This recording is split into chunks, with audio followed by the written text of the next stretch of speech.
Bismillahirrahmanirrahim. Assalamualaikum warahmatullahi wabarakatuh. Saya Dita Novita dari kelas akuntansi 6B akan menjelaskan tentang audit keuangan kepada kakak saya. Minum dulu nggak? Oke, minum dulu deh. Biar nggak tegang.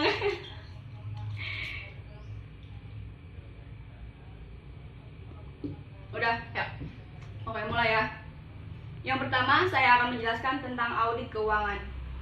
Jadi, audit keuangan itu sendiri merupakan penilaian evaluasi suatu entitas, organisasi, perusahaan atau lembaga sehingga menghasilkan pendapat atau opini yang independen dari pihak ketiga tentang laporan keuangan yang akurat, lengkap, relevan, wajar, dan pastinya sesuai dengan prinsip akuntansi dan aturan akuntansi yang berlaku, yaitu PSAK dan SAK.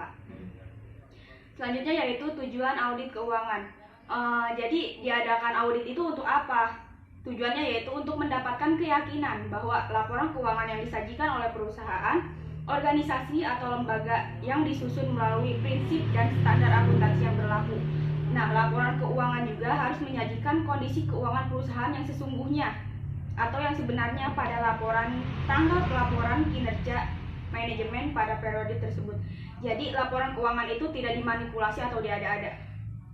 Selanjutnya yaitu tahapan audit keuangan. Ketika melakukan audit laporan keuangan, ada beberapa tahapan yang harus dilalui. Yang pertama yaitu merencanakan dan merancang pendekatan audit. Maksudnya yaitu dalam pemeriksaan laporan keuangan secara menyeluruh adalah merencanakan dan merancang pendekatan audit. Dalam mengaudit, auditor harus mempertimbangkan dua hal yang mempengaruhi jenis pendekatannya, yaitu yang pertama, bukti audit yang terkumpul harus kompeten agar tanggung jawab dan profesionalisme audit terpenuhi. Nah, yang kedua itu masalah biaya pengumpulan bukti yang minimal. Jadi, kedua pertimbangan ini diperlukan untuk merancang audit dan menghasilkan pendekatan audit yang efektif dengan biaya audit yang wajar. Nah, yang kedua yaitu melaksanakan uji pengendalian dan uji substantif. Maksudnya yaitu auditor mengurangi lingkup pemeriksaan beberapa tempat ketika laporan keuangan kurang akurat dan tidak disertai dengan bukti audit.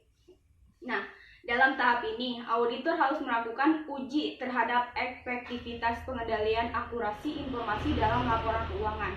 Selain itu, auditor juga melakukan evaluasi atau penilaian atas pencatatan berbagai transaksi oleh klien serta memverifikasi nilai moneter terhadap berbagai transaksi tersebut. Verifikasi inilah yang disebut dengan uji substantif atas transaksi. Selanjutnya yaitu yang ketiga, mengimplementasikan prosedur analitis dan uji rincian saldo. Nah, dalam melakukan audit ini, perbandingan serta hubungan antara saldo akun dengan tampilan data yang wajar akan digunakan untuk melakukan prosedur analitis. Sedangkan dalam melakukan prosedur uji rincian saldo, auditor akan melakukan berbagai prosedur spesifik yang bertujuan untuk menguji salah saji moneter pada akun-akun laporan keuangan. Nah, yang selanjutnya yaitu yang terakhir, melengkapi prosedur audit dalam menerbitkan laporan audit. Maksudnya yaitu melengkapi prosedur audit itu sangat penting bagi auditor. Nah, hal ini bertujuan untuk menghubungkan semua informasi yang diperoleh untuk mendapatkan suatu kesimpulan secara menyeluruh sehingga laporan keuangan tersebut dapat dipresentasikan secara wajar, tidak diada-ada. Memiliki laporan keuangan yang wajar menjadi suatu proses yang penting dan berdasarkan pada pertimbangan profesionalisme auditor.